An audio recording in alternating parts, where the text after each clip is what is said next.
हाय, उम्मीद करते हैं कि आप लोग बहुत ही अच्छे होंगे। आप सभी को पता ही है कि बिहार में पोस्ट मैट्रिक स्कॉलरशिप चलाई जाती है, जिसके माध्यम से जो भी 10th के बाद के जो भी कोर्सेज में आप इन्रोलमेंट करवाते हैं, अपना एडमिशन करवाते हैं, तो आपको जो है सरकार यहाँ पे स्कॉलरशिप देती है। 2023-24 के लिए इसका जो फॉर्म है ना, पिछली साल फिलअप किया गया था, आप सभी को पता ही है। लेकिन अब जो है 2024-25 जो एकेडमिक ईयर है ना, इसके लिए फॉर्म को फिलअप किया जाना है। इसका जो आवेदन है वो कब से शुरू होने जा रहे हैं, इसकी रिगार्डिंग भी जानकारी हम देंगे। और साथ ही साथ बहुत सारे छात्र ऐसे होते हैं ना, जो कि इसका बेनिफिट तो लेना चाहते हैं, लेकिन जो भी इसमें डॉक्यूमेंट मांगे जाते हैं वो डॉक्यूमेंट को उस समय पूर्ण नहीं कर पाते हैं और कहीं ना कहीं वंचित रह जाते हैं, एप्लीकेशन फॉर्म नहीं भर पाते हैं। तो कौन कौन से डॉक्यूमेंट आपके पास होनी चाहिए, कितना आपको बेनिफिट मिलेगा, किनको बेनिफिट मिलता है, कौन लोग जो है फॉर्म को भर पाएंगे, सभी जानकारी हमने इस वीडियो में कवर करने की कोशिश किया हुआ है। तो प्लीज़ वीडियो शुरू से अंत तक लेकर जरूर देखिएगा, और वीडियो थोड़ा सा भी अच्छा लगे तो प्लीज़ वीडियो को लाइक जरूर कर दीजिएगा, क्योंकि आपका एक लाइक बहुत ज़्यादा मोटिवेट करता है। सबसे पहले हम बात कर लेते हैं कि पोस्ट मैट्रिक स्कॉलरशिप क्या है और इसके तहत जो है किनको बेनिफिट मिलेगा। देखिए, 10वीं के बाद के जो भी आप कोर्सेज कर रहे हैं और स्पेशली आप बिहार से हैं, ठीक है, तो आपको जो है, जैसे कि मान लीजिए आप इंटर कर रहे हैं या फिर आप स्नातक में एडमिशन लिए हुए हैं, डिप्लोमा ITI कर रहे हैं, बीटेक कर रहे हैं, जो भी LLB होता है, मेडिकल के क्षेत्र में आप किसी प्रकार की कोर्स कर रहे हैं, यानी कि 10वीं के बाद के जो भी प्रोफेशनल कोर्स होता है, टेक्निकल कोर्स होता है, एग्रीकल्चर कोर्स होता है, या फिर लॉ वाला कोर्स होता है, मेडिकल कोर्स होता है, आप करते हैं तो उस पर जो है सरकार आपको बेनिफिट देती है, ठीक है। यानी कि उसके लिए आपको स्कॉलरशिप के लिए अप्लाई करना होता है, फिर आपका वेरिफिकेशन होता है या आपको पैसे दिए जाते हैं। तो इसमें बेसिकली 10वीं के बाद कोई भी आप कोर्स कर रहे हैं, इंटर भी कर रहे हैं तो आप बेनिफिट ले सकते हैं, और ग्रेजुएशन भी कर रहे हैं तो बेनिफिट ले सकते हैं, अप्लाई कर सकते हैं। बाकी हम कैटेगरी की बात करें तो बिहार में जो SC ST हैं, BC BC हैं, उनको ही मौका देखने को मिलता है। जो लोग जनरल से आते हैं, अल्पसंख्यक होते हैं, उनको जो NSP पोर्टल के माध्यम से आवेदन करना होता है, जो कि पहले भी SC ST का और BC BC का वहीं से फिलअप होता था, लेकिन स्पेशली बिहार ने अपना खुद का पोर्टल बनाया, जिसपे कहा है कि जो भी ST ST हैं, BC BC हैं, वो अपना जो भी पोस्ट मैट्रिक स्कॉलरशिप का फॉर्म है ना, इसी पोर्टल के माध्यम से भरेंगे, उनको बेनिफिट यहाँ पे देखने को मिलेगा। तो SC ST छात्र हैं, छात्राएं हैं, दोनों को बेनिफिट मिलेगा, या फिर कोई BC BC के छात्र छात्राएं हैं, उनको यहाँ पे बेनिफिट देखने को मिलेगा, ठीक है। अब यहाँ पे हम बात कर लेते हैं कि इसमें जो है कौन कौन से डॉक्यूमेंट रिक्वायर्ड होते हैं। तो सबसे पहले ध्यान रखिएगा, आपके पास एक आधार कार्ड होनी चाहिए, और आपका जो भी आधार कार्ड है ना, वो आधार लिंक होना चाहिए, यानी कि आधार जो DBT लिंकिंग होता है आपके बैंक के साथ लिंक होनी चाहिए, क्योंकि जो भी पैसे भेजे जाते हैं ना, आधार DBT लिंकिंग खाते में ही भेजा जाता है, ठीक है। तो आपके पास आधार कार्ड होनी चाहिए, और आधार कार्ड के साथ साथ जो भी आपके पास बैंक अकाउंट है वो भी आपके पास होनी चाहिए, और आधार सीडिंग होनी चाहिए। 2 डॉक्यूमेंट मैंने आपको बताया।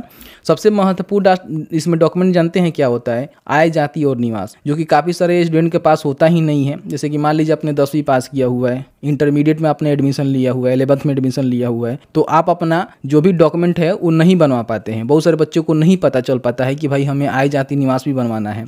तो अगर आप पोस्ट मैट्रिक स्कॉलरशिप का बेनिफिट लेना चाहते हैं, चाहे किसी भी प्रकार के कोर्स कर रहे हैं और आपको फॉर्म भरना है, तो आय, जाति और निवास जरूर से बनवा लीजिएगा, ठीक है। ये तीनों डॉक्यूमेंट आपको देना होता है। उसके बाद ही उसका वेरिफिकेशन करके आपको यूजर ID पासवर्ड दिया जाता है, जिसके बाद आपको स्कॉलरशिप के लिए आवेदन करने का मौका देखने को मिलता है। तो आय, जाति, निवास, आधार कार्ड और आपका बैंक पासबुक आपके पास होनी चाहिए। फिर यहाँ पे आपने जो भी कोर्स में इनरोलमेंट करवाया हुआ है, जैसे कि मान लीजिए आपने इंटर में 11th में एडमिशन लिया हुआ है, तो वहाँ से जो भी नामांकन रसीद मिलता है वो आपके पास होनी चाहिए। बोनाफाइड भी आपसे मांगे जाते हैं, तो बोनाफाइड भी आप बनवा ही सकते हैं, उस समय बन जाता है, कोई दिक्कत नहीं है। तो ये सारे जो है डॉक्यूमेंट आपको देने होते हैं। और इसके साथ ही साथ जो भी प्रीवियस आपका एकेडमिक ईयर का मार्कशीट होता है, जैसे कि मान लीजिए आपने अगर इंटर में एडमिशन लिया हुआ है 11th में, तो आपने कहीं ना कहीं 10th पास किया होगा, तो 10th आपका प्रीवियस मार्क्स जो सीट है वो आपको देना पड़ेगा 10वीं का। अगर आपने इंटरमीडिएट पास कर लिया हुआ है और स्नातक में एडमिशन लिए हुए हैं, तो स्नातक में मान लीजिए फर्स्ट ईयर में है तो आपको इंटरमीडिएट का लगाना है, सेकेंड ईयर में है तो फर्स्ट ईयर का लगाना है, और थर्ड ईयर में है तो आपको जो सेकेंड ईयर का जो लास्ट पासिंग मार्कशीट, समझ ही सकते हैं कि प्रीवियस आपने जो भी कोर्स को पास किया हुआ है उसका जो मार्कशीट है वो आपको देना पड़ता है, ठीक है। तो ये सारे जो है डॉक्यूमेंट रिक्वायर्ड होते हैं, जो कि आपको देकर जो है फॉर्म को भरना होता है, ठीक है। तो आय, जाति, निवास बनवा लीजिएगा, अकाउंट नहीं है तो अकाउंट खुलवा लीजिएगा, आधार कार्ड और मैट्रिक के सर्टिफिकेट से मैच करनी चाहिए। आधार कार्ड पे जो भी डेट ऑफ बर्थ है, नेम है, वो मैट्रिक के सर्टिफिकेट से मैच करनी चाहिए। और उसके बाद जो जहाँ भी आपने एडमिशन लिया हुआ है, वहाँ से जो भी आपने इनरोलमेंट करवाया हुआ है, एडमिशन करवाया हुआ है, उसका रिसिप्ट आपके पास होनी चाहिए। बोनाफाइड तो आप बनवा लेंगे, उस समय बन जाता है, कोई भी दिक्कत नहीं है। तो ये सारे जो है डॉक्यूमेंट आपको देकर जो है फॉर्म को भरना होता है। अब यहाँ पे हम बात कर लेते हैं कि इसमें जो है बेनिफिट कितना मिलता है। देखिए, अगर आप इंटर कर रहे हैं ना, तो आपको आई थिंक 2000 रुपये जो है पर ईयर देखने को मिलता है। वही कोई पीजी करता है, स्नातक करता है या फिर डिप्लोमा ITI वगैरह करता है तो उसको आई थिंक 5,000 रुपये जो है प्रति साल देखने को मिलता है। अगर कोई बीटेक कर रहा है, ठीक है, कोई किसी प्रकार की हायर एजुकेशन कर रहा है तो उसको 15,000 रुपये तक यहाँ पे बेनिफिट जो है देखने को मिलता है। हालांकि कुछ ऐसे संस्थान होते हैं जहाँ पे आप देखेंगे तो लाखों में जो है पैसे यहाँ पे देखने को मिलता है, जो कि सरकारी गवर्नमेंट कॉलेज होता है, बिहार में अवस्थित होता है, तो उसमें बेनिफिट देखने को मिलता है। वो तो नोटिस आएगा तो आपको बता देंगे। फिलहाल मैंने सभी जानकारी बताया। काफ़ी सारे लोग ये भी कहेंगे ना कि इसका जो आवेदन है ना वो कब से शुरू होगा, तो आवेदन शुरू करने का जो ऑफिशियल तौर पे कोई डेट है वो निकल के नहीं आया हुआ है। जो बात है वो मैं आपको साफ बता रहा हूँ, क्योंकि बहुत सारे लोगों को लगता है ना कि वीडियो बन रहा है तो अप्लाई भी हम कर लें। तो कहाँ से अप्लाई कर लीजिएगा जब तक इसका लिंक एक्टिवेट नहीं होगा, ठीक है।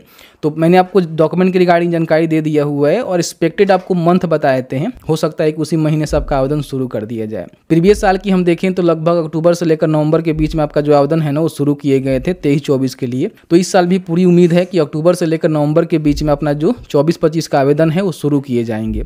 तो अभी सितंबर चल रहा है, अक्टूबर में भी शुरू हो सकता है, उसके बाद हो सकता है कि नवंबर में भी शुरू हो सकता है। तो अपना जो डॉक्यूमेंट है उसको रेडी कर लीजिए, बनवा लीजिए। जैसे ही आवेदन शुरू होगा आपको हम वीडियो बनाकर जानकारी उपलब्ध करवा देंगे।